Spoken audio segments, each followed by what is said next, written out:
పంచవటి. మహర్షి అగస్త్యుడు క్షణకాలం నిమీలితాక్షుడై, రామభద్ర, ఇక్కడకు 2 యోజనాల దూరంలో రుచిపూర్ణములైన జలాలతో నిండిన సరోవరాలతో, మధురములైన ఫలాలతో నిండిన వృక్షాలతో, నయన మనోహరంగా ఉండే జంతువులతో, పక్షులతో అలరారే పంచవటి ఉన్నది. అది మీకు వాసయోగ్యంగా ఉంటుంది. మీరు నా ఆశ్రమంలో ఉందామని వచ్చారు, కానీ సీతకు పంచవటి ప్రాంతం సుఖంగా ఉంటుంది కనుక అక్కడికి వెళ్ళమంటున్నాను. పవిత్ర గోదావరి అక్కడకు అతి సమీపంగా ఉన్నది. అక్కడి ఉండి ఈ మునిజనాన్ని రక్షించు. అదిగో ఆ కనిపించేది మధుకవనం.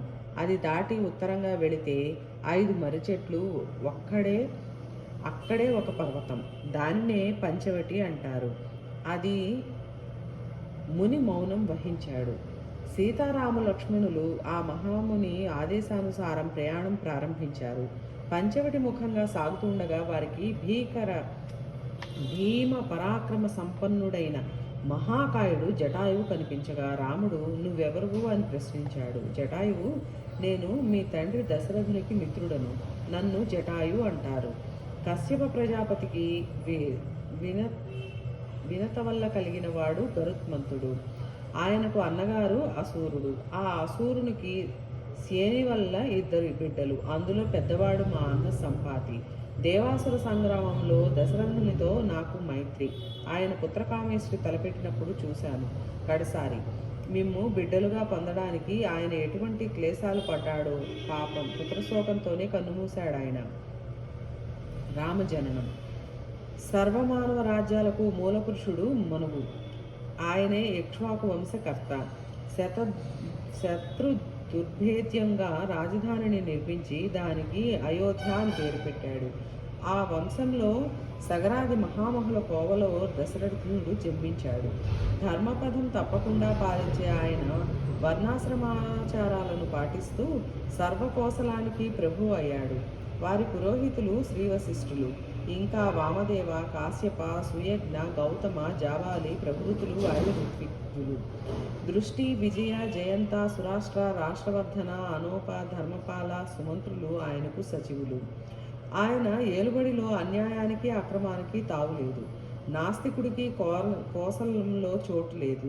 ప్రజలందరూ సర్వభోగాలతో అలరారేవారు. అన్నార్తుడు మందుకు కూడా లేడు. ఎక్కడ చూసినా వేదఘోష. ఈ విధంగా ఆయన దిశాంత కీర్తి సంపాదించాడు. ఇన్ని సంపదలున్నా, అంత కీర్తి లభించినా సంతానం లేని బాధ ఆయనకు తప్పలేదు. చిరకాలానికి పురోహిత మంత్రిమండలంతో సంప్రదించి అశ్వమేధానికి సంకల్పించాడు. వశిష్ఠుల వారు యాగశాల నిర్మాణానికి సరయూ నది ఉత్తరాన స్థల నిర్దేశం చేశారు. సర్వ ప్రయత్నాలు సక్రమంగా సాగిన అనంతరం పురోహితుల ఆదేశానుసారం అశ్వాన్ని విడిచారు. క్రతువు నిర్విఘ్నంగా సాగడానికి సచివ మండలి సర్వరక్షలు చేసింది. ఛిద్రం లభిస్తే సర్వనాశనం చేయడానికే ఎదురు చూసే వేదాంగ విధులైన బ్రహ్మరాక్షసుల నిరోధానికి తగిన ఏర్పాట్లు చేశారు. అన్నీ అయ్యాక అంతఃపురానికి వెళ్ళి భార్యాత్రయాన్ని వ్రతదీక్ష వహించమన్నాడు. వారు ఆనందపులకిత హృదయులయ్యి వ్రతదీక్ష వహించారు. ఆ సమయంలో ఏకాంతాన సుమంత్రుడు ప్రభు చిరకాల క్రితం సమత్కుమారుడు మహర్షిగణానికి చెప్పిన కథ గుర్తుకు వస్తున్నది. కశ్యప వంశీయుడైన విభాండకునికి ఋష్యశృంగుడని కుమారుడు. విభాండకుడు తన కుమారుని ఆశ్రమ పరిసరాలను దాటనివ్వకుండా పెంచి పెద్ద చేసి వేదాంగ విధులు చేశాడు. ఋష్యశృంగునికి చెట్లు, చేమలు, పక్షులు, జంతువులు తప్ప మరేమీ తెలియదు. స్త్రీ కుంభావ విభేదం లేదాయనకు.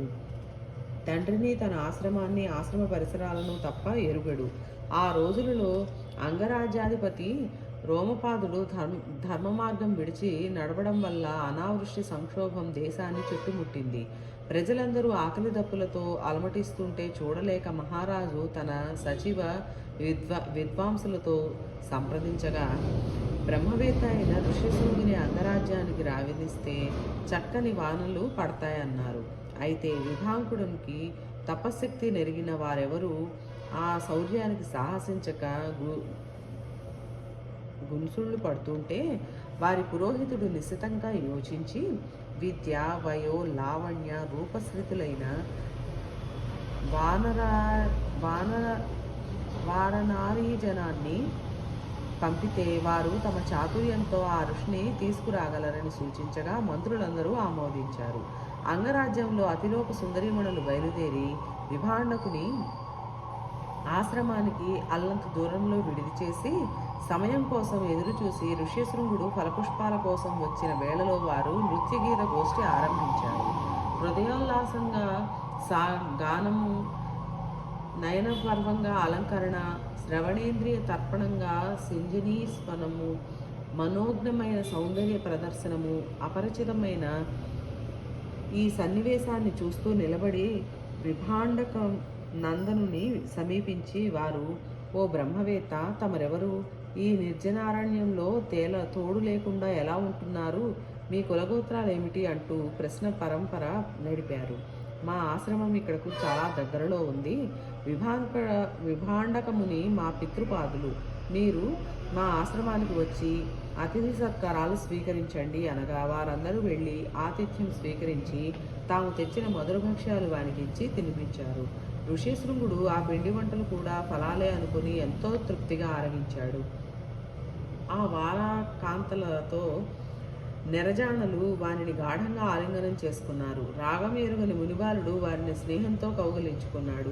విభాండకుడు ఆశ్రమానికి వచ్చిన వేళ అయిందని భయంతో వారు, స్వామి, మాకు కర్మాచరణ సమయం ఆసన్నమైంది, సెలవిప్పించండి అని నిష్క్రమించారు. వారు వెళ్ళినప్పటి నుంచి మునిబాలుని హృదయం అవ్యక్త వేదనలో పడింది.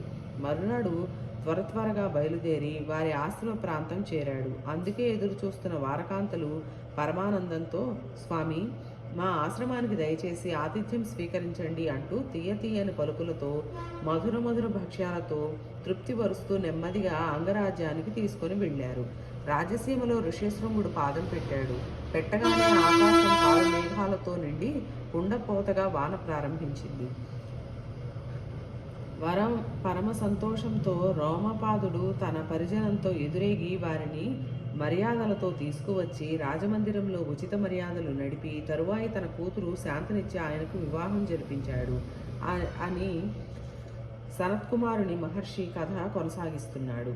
అంగరాజ్యంలో ఋష్యశృంగుడు కాంతతో సర్వభోగాలు అనుభవించే రోజులలో దశరథుడు సంతానం కోసం తలపెట్టిన క్రతువుకు ఋష్యశృంగుని ఋత్విజునిగా వరించి తెచ్చి విద్యుక్తంగా క్రతువు సమాప్తం చేసి తత్ఫలితంగా వంశప్రతిష్ఠ నిలిపే మహావీరులు, ధర్మాత్ములు అయిన 4 కొడుకుల్ని కనే అదృష్టవంతుడు అవుతావు అన్నారాయన. మహారాజా, ఇది ఎప్పుడూ నేను విన్న కథ. అందుచేత మీరు ఋష్యశృంగులను రావించండి అన్నాడు సుమంత్రుడు. దశరథుడు పరమానందంతో కులగురువులను చేరి ఈ విషయం వినిపించి వారి ఆదేశానుసారం అంతఃపుర జనంతో బయలుదేరి అంగరాజ్యానికి వెళ్ళి రోమపాదుని సత్కారాలు పొంది తను వచ్చిన పని చెప్పి ఆయన అనుమతితో స్వయంగా ఋష్యశృంగుని చేరి తమ అభీష్టం విశదం చేసి శాంతా సమేతంగా వారిని వెంటబెట్టుకొని అయోధ్య చేరాడు. శాంతా ఋష్యశృంగులకు అంతపురిలో ప్రత్యేక విడిది ఏర్పాటు చేసి వారి సుఖశాంతులకు అవసర సామాగ్రి అంతా సమకూర్చారు. శాంత రాక వారందరికీ అమితానందం కలిగించింది. అడుగడుగున ఆమెకు మడుగులెత్తుతూ అంతఃపుర జనం ఆమెను సేవిస్తున్నారు. వసంతం అడుగుపెట్టింది. ఋష్యశృంగముని ఆదేశానుసారం యజ్ఞశాలలో సర్వ సంభారాలు సన్నద్ధమయ్యాయి. ఆయనే బ్రహ్మపీఠం అధివసించాడు. కులగురువులు వశిష్ఠులు అధర్వులుగా సుయజ్ఞ, వామదేవ, జాబాలి ప్రముఖులు, ఋత్విజులు యజ్ఞశాంతి క్రియలు ఆరంభమయ్యాయి. అనుభవంతో తలలు పండిన స్థపతులు, శిల్పకళావిధులు, కనకులు అందరూ కులగురువుల ఆదేశానుసారంగా యథావిధిగా యజ్ఞశాల నిర్మించారు. యజ్ఞ దర్శనానికే వచ్చే జానపదులకు ఆహ్వానాలు వచ్చే రాజపురుషులకు, విద్వజ్జనులకు ప్రత్యేకంగా ఏర్పాట్లు చేశారు. సంవత్సరం సాగే ఆ మహాక్రతువులో ఎవరూ ఏ క్లేశము పడనవసరం లేకుండా ధనధాన్య వస్త్ర సమృద్ధం చేశారు. అన్నదానాలు చేసే కార్యంలో క్షమామూర్తులనే నియోగించారు. శాల నిర్మాణం కాగానే స్థపతులను, కళాకారులను సముచితంగా సత్కరించారు. విదేహధీసుడు జనకుడు, పుత్ర సమేత కేకేయాధీసుడు అశ్వపతి, అధిపతి రోమపాదుడు, మిత్రదేశాల రాజులు బంధువులు విచ్చేశారు. వీరందరినీ సుమంత్రుడు స్వయంగా పిలిచాడు. వచ్చిన వారందరికీ ఉచిత రీతిన సత్కారాలు సాగుతున్నాయి. వారు తెచ్చిన మణిరత్న హేమ రాణులతో కోసల కోశాగారం లక్ష్మీ నిలయం అయ్యింది. చూస్తుండగా గ్రీష్మ వర్ష శరత్ హేమంత శిశిరాలు తిరిగి మళ్ళీ వసంతం వచ్చింది. నాటికి తిరిగి వచ్చింది నవనాశ్వం. ప్రాతత్సవన మాంద్యందిన సాయాహ్నిక సవనాలు సాగుతున్నాయి. యజ్ఞశాల సీమలు వేదగాన ముఖరితములై కల్పసూత్రానుసారం క్రతుకర్మలని నడుస్తున్నాయి. ఆ సమయంలో నిర్విరామంగా అన్నదానం చేస్తున్నారు. పాకకళా కోవిదులు అలసట ఎరుగకుండా పంచభక్ష్యాలు అందిస్తున్నారు. ఆకలి బాధ అనే మాట వినబడకుండా సమారాధనలు సాగుతున్నాయి. తృప్తిగా వడ్డించండి, వడ్డించండి. వారికి వస్త్రదానం, వీరికి ధనదానం, అదిగో వారికి రత్నకుండల దానం. ఎక్కడ విన్నా అవే మాటలు. చాలు బాబు చాలు, తృప్తిగా భుజించాం, చాలు చాలు అనే వాక్కులే. నానా ప్రాంతాల నుండి వచ్చిన విద్వాంసులు, మహర్షులు అపరాహ్న వేళ దర్శన సిద్ధాంతాల మీద చర్చలు సాగిస్తుంటే సరస్వతీదేవి సాక్షాత్కరించినట్లనిపించేది. బహు శృతుడు, షడంగయుత వేదవిధుడు కాని విప్రుడే లేడు ఆ యజ్ఞశాలలో. వేదాంగవేత్తలతో, గోష్ఠులతో, వేద మంత్రోచ్చారణతో నిండింది యజ్ఞశాల. 6 బిల్వయూపాలు, 6 ఖదిరయూపాలు, పలాసయూపాలు 2, మొత్తం 21 యూపస్తంభాలు నిలిపారు. 24 అంగుళాల ఎత్తులో చెయ్యి చాపితే అందే దూరంలో వాటిని కల్పశాస్త్రానుసారం నెలకొల్పారు. అష్టకోణాలు కల ఆ యూపస్తంభాలను గంధపుష్పాలతో అలంకరించి నూతన వస్త్రాలతో ఆచ్ఛాదించారు. వెండి రెక్కల గరుత్మంతుని వలె అగ్నికుండం తీర్చిదిద్దారు. యూపస్తంభాలకు ఆయా దేవతా ప్రీతి పాత్రలైన పశు, ఉగర పక్షులను బంధించారు. శామృత కర్మవేళ 300 పశువులతో నవనాశ్వాన్ని వధించారు. ఆ అశ్వానికి ప్రదక్షిణం చేసి బంగారు మోనలు గల 3 కత్తులతో దాన్ని విససనం చేసింది పట్టమహర్షి. ధర్మసిద్ధికై స్థిర చిత్తంతో ఒక రాత్రి ఆ అశ్వంతో గడిపింది ఆవిడ. అధ్వర్యుడు వపాహోమం చేశాడు. యజమాని ఆ వపాధూమం ఆఘ్రాణించిన అనంతరం 14 ఋత్వికుజులు ఆ సవనాస్తాంగాలను హోమం చేశారు. మొదటి నాడు అగ్నిష్టోమం, 2వ రోజు జ్యోతిష్టోమం, 3వ నాడు అతిరాత్రమనబడే సర్వస్తోమం జరిపారు. హోతకు తూర్పు దిక్కును, అధర్వునికి పశ్చిమ దిక్కును, బ్రహ్మకు దక్షిణ దిక్కును, ఉద్గాతకు ఉత్తర దిశను దక్షిణగా ధారపోశాడు దశరథుడు. దేశ రక్షణ తపోధనుల పని కాదని తిరిగి వారు ప్రభువుకే ఇచ్చి ఇతరేతర వస్తు సామాగ్రిని స్వీకరించారు. 10 కోట్ల బంగారు ముద్రికలు, 40 కోట్ల వెండి నాణెములు వారికి ఇచ్చారు దశరథుడు. యజ్ఞ దర్శనానికి వచ్చిన వేదవిధులకు, యాచకులకు తృప్తిగా భూరిదానాలు చేశాడు. అసంఖ్యాక జనాన్ని అన్నదానంతో, వస్త్రభూషణ దానాలతో సంతుష్టులను చేసి పుత్రకామేష్టి ఆరంభించాడు. ఆ యజ్ఞంలో సర్వదేవతలు తృప్తులయ్యారు. అగ్నిగుండం నుండి బల వీర్య సంపన్నమును, సింహకేసర సదృశ జటామండితము, మహోన్నతి తగిరి శృంగ నిభము, సూర్యప్రభాసితము అయిన ఒక మహారూపం కృష్ణాంబరంతో దుందుపుష్పనంతో ప్రత్యక్షమై, ఓ రాజా, నేను ప్రజాపత్య పురుషుణ్ణి, అభ్యాగతుడుగా వచ్చాను అనగా దశరథుడు తలవంచి స్వాగతం పలికాడు. రాజా, ఇదిగో ఆరోగ్యశ్రీ సమృద్ధమైన ఈ పాయస పాత్ర స్వీకరించు. ఇది నీ భార్యలు ఆరగించి ఉత్తమ సంతానం పొందుతారు అని అదృశ్యుడయ్యాడు. పరమానందంతో దశరథుడు ఆ పాత్ర స్వీకరించి అంతఃపురం చేరాడు. ఆ పాత్రలోని పాయసంలో సగం కౌసల్యకిచ్చి, మిగిలిన దానిలో సగం సుమిత్రకిచ్చి, ఉన్నదాన్ని 2 భాగాలుగా చేసి కైకకు, సుమిత్రకు ఇచ్చాడు. ఇష్టి పూర్తి అయిన సంవత్సరానికి 4 బిడ్డలు కలిగారు. రామభద్ర, నా ప్రాణ స్నేహితుని మరణ వార్త నాకెంతో ఖేదం కలిగించింది. ఇప్పుడు మిమ్మల్ని చూస్తుంటే నా బాల్య సఖుని చూసిన ఆనందం కలుగుతోంది అని క్షణమాగి జటాయువు, ఈ అరణ్యం బహు క్రూర మృగాలతో రాక్షసులతో భయానకమైనది. ఇక్కడ జానకీదేవిని రక్షించుకోవడంలో అప్రమత్తంగా ఉండాలి. ఇక్కడ ఉన్నంతకాలం నేను కూడా రక్షణ భారం వహిస్తాను అన్నాడు. రామచంద్రుడు సంతోషంతో జటాయు సహితుడై పంచవటి చేరి లచ్చి అగస్త్య మహర్షి నిర్దేశించిన ప్రాంతం చేరాము. ఇక్కడ మానవ వాసయోగ్యమైన స్థానం ఈ జనకరాజనందనకు జలాశయం దగ్గరగా ఉండేటట్టు చూడు. అక్కడ మనకు ప్రకృతి సౌందర్యంతో కుశ కాష్టాలు కూడా అందుబాటులో ఉండాలి అన్నాడు రాముడు. ఆర్య, నీ ఆదేశాలను ఆచరించడం తప్ప స్వతంత్రి నుంచి నేనేమీ చెయ్యనని తెలిసి ఎందుకు ఇలా అంటావు అని సౌమిత్రి వినయంగా నిలబడ్డాడు. రామచంద్రుడు ఆ పరిసర ప్రాంతమంతా తిరిగి, తమ్ముడు, ఇదిగో ఇక్కడ తరులతలన్నీ పూలతో నిండి ఉన్నాయి. సమీపంలోని అదిగో చూసావా, సూర్యకిరణాల వలె వికసించిన దళాలు నిండిన పద్మాలతో సరోవరం. మహర్షి అగస్త్యులు చెప్పినట్లు పవిత్ర గోదావరి మనకు అల్లంత దూరంలో ప్రవహిస్తున్నది. మయూర క్రేంకరాలతో ముఖరితములైన గుహలతో పర్వతాలు. ఇంతకంటే వాసయోగ్య స్థలం ఉండదు అన్నాడు. పర్ణశాల. లక్ష్మణుడు పర్ణశాల నిర్మించాడు. గోదావరి నదీ స్నానం చేసి పవిత్ర జలాలు పుష్పాలు తెచ్చి గృహదేవతా పూజ జరిపి సీతారాములకు శాలలోకి ఆహ్వానించాడు. లక్ష్మణుని విజ్ఞతకు పరమ ప్రీతుడై గాఢలింగనం చేసుకున్నాడు రాముడు. నీ వంటి ధర్మబుద్ధి గల పరేంగితావగాహిని నాకు దయచేసి నాన్నగారు స్వర్గస్థులయ్యారు, నువ్వు రాముడు లేడు అన్నాడు. కాలచక్రం తిరుగుతోంది. శరత్కాలం వెనకబడి హేమంతం ప్రవేశించింది. చలిగాలి ముదిరింది. మంచు కురుస్తున్నది. ఆ రోజులలో ఒకనాడు సీత రామలక్ష్మణులు అరుణోదయ వేళ గోదావరి స్నానానికి భయపెడుతున్నారు. నడిచే లక్ష్మణుని మనసులో ఏవేవో స్మృతులు తిరుగుతున్నాయి. అన్నయ్య, సస్యశ్యామలమైన భూమిని ఈ మంచు పొరలు ఎలా ముంచెత్తుతున్నాయో. ఈ చలిలో జలాశయాల దరిదాపులకే వెళ్లాలనిపించడం లేదు. గోగణాలు క్షీరధారలతో జానపదులకు తృప్తినిస్తున్నాయి.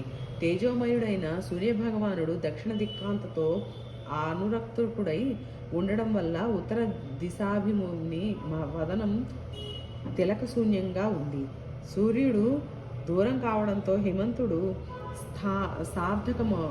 సార్థకనాముడవుతున్నాడు. చల్లగాలులు, మంచు తుంపరలు, మంచుకి ఆగలేక ఆకులు రాల్చిన చెట్లు, ఇక ఈ పుష్యమానపు దీర్ఘరాత్రులు చలిబాధ.